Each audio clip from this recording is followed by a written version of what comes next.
Welcome to the deep dive. So you sent us Robin Sharma's The Leader Who Have No Title.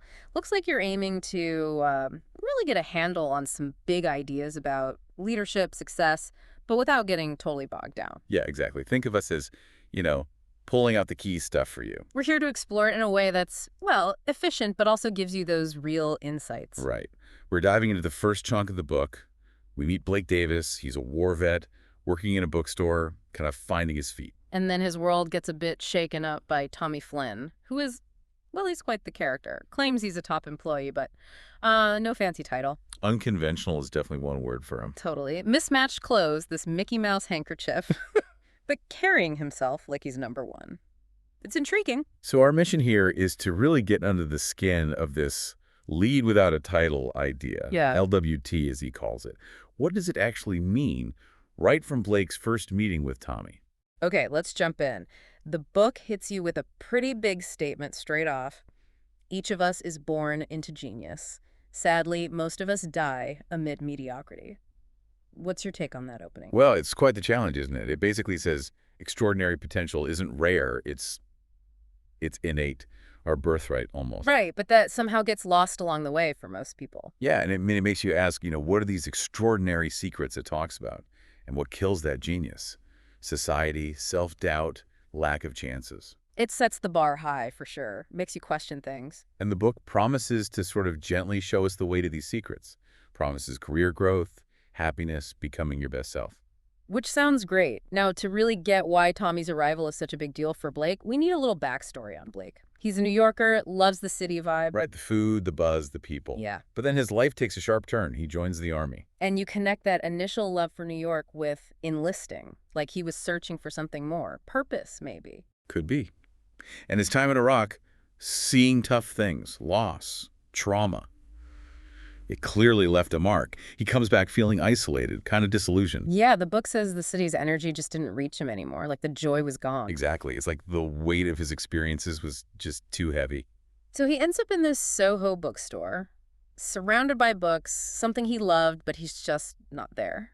Negative attitude, poor performance, just showing up. It's like the love of learning is the only thin thread keeping him there, and even that's fraying.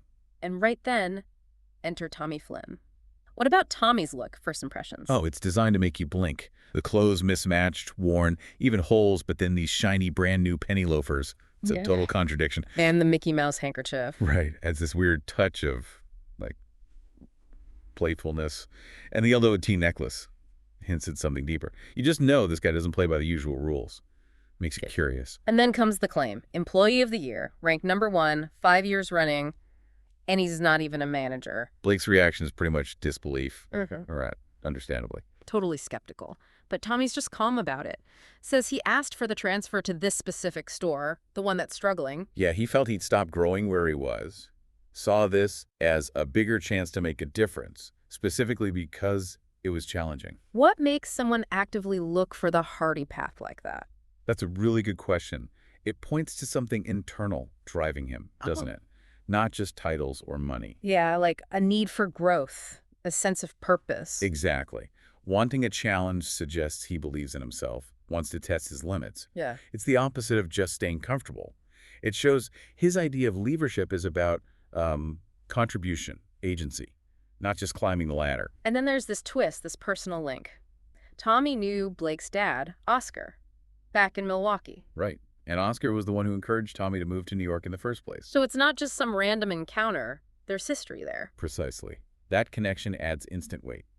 Might make Blake a bit more open to Tommy's unique style. Especially since Blake's lost his parents, this link to his dad could be really important. Could be. Maybe offers a sense of continuity, or even like a message from his father. Okay, so this leads to their first real talk about leadership, and Tommy's core idea, you need no title to be a leader. Mm-hmm.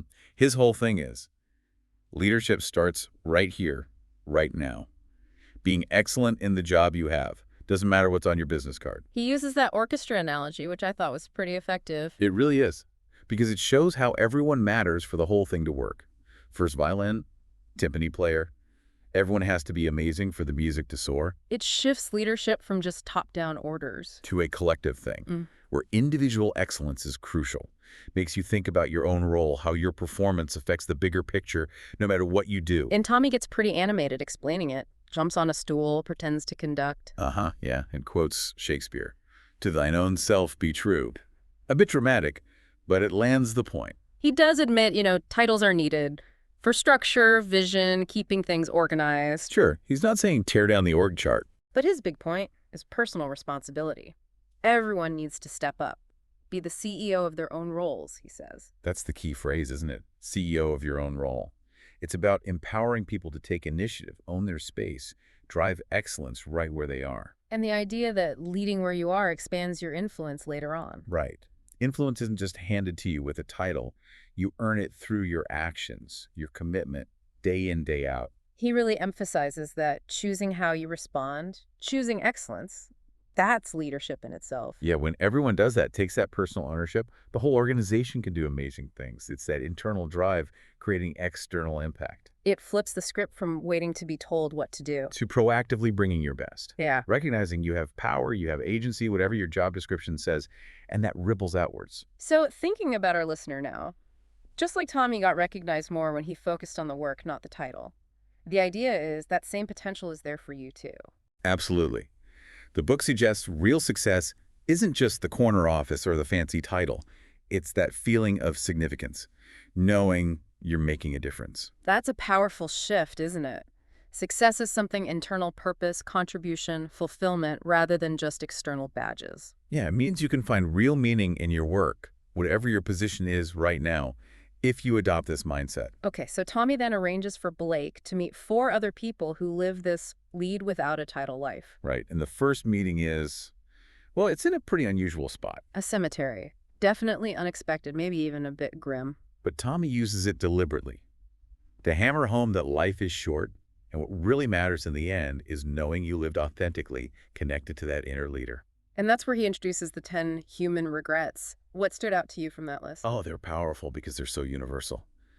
Regret about not living true to yourself, not taking risks, not using your talents, not making an impact. Things we can all relate to, probably fear on some level. Exactly. And seeing them listed in a cemetery, it forces you to confront mortality and think, okay, what will matter when my time comes?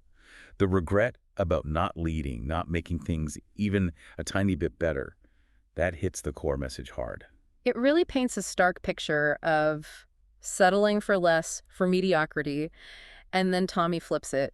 He contrasts the regrets with the rewards of the LWT way. Yeah, things like real happiness, deep fulfillment, achieving amazing things, sparking innovation, leaving a positive mark on the world. It's presented as a very clear choice, isn't it? Absolutely. It's either, drift along in the ordinary or step up, embrace the challenge, and get these incredible rewards, not just professionally, but personally. It's strong motivation, not just avoiding the bad stuff, the regrets, but actively reaching for the good stuff. A richer, more meaningful life. A more impactful life, ultimately. So as we start to wrap up this first look at the leader who had no title, the main takeaway seems clear. Leadership isn't about your job title. It's about personal responsibility. It's about excellence right where you are. Tommy's first lessons for Blake really drill down on that core message. You need no title to be a leader.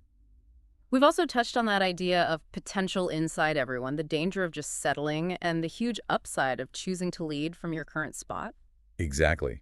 These opening chapters really lay out a compelling case for a different kind of leadership, one that empowers everyone. It's much more democratic than the old top-down model.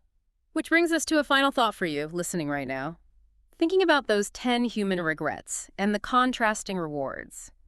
What's maybe one small thing, something seemingly minor maybe? What could you do today to lead within your own sphere, whatever your title is? It's about starting now, isn't it, with what you have? Just beginning to make that difference. Exactly. This is just the start, of course. Right. The LWT philosophy has more layers, but that first step is key. Remember the potential to lead, to succeed. It's in you right now.